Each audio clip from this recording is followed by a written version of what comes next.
ଦେଖନ୍ତୁ ଆମେ ଚିଲିକା ପରେ ଆମେ ଆସିକି ପୁରୀରେ ପହଞ୍ଚିଗଲୁ। ଚିଲିକାରୁ ପୁରୀ ଆସିଲା ବେଳକୁ ରାତି ହେଇଗଲା ଆମକୁ।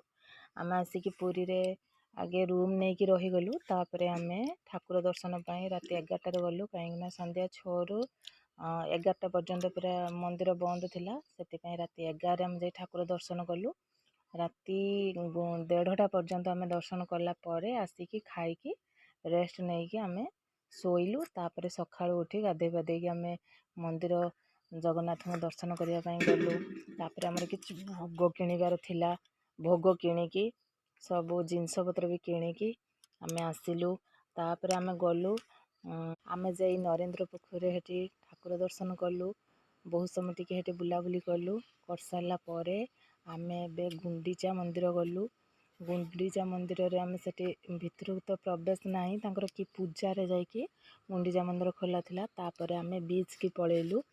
ବିଚ୍ରେ ଯାଇକି ଆମେ ବହୁତ ଗାଧାଗାଧି କଲୁ, ବହୁତ ମଜାମସ୍ତି ବି କଲୁ, ଯେଉଁ ଲହଡ଼ି ଭାଙ୍ଗିଲୁ, ଆଉ ବହୁତ ଏନ୍ଜୟ ବି କରୁଛୁ ସେଠି। ଦେଖନ୍ତୁ କେତେ ଲୋକ ରହୁଛି। ଜୟ ଜଗନ୍ନାଥ।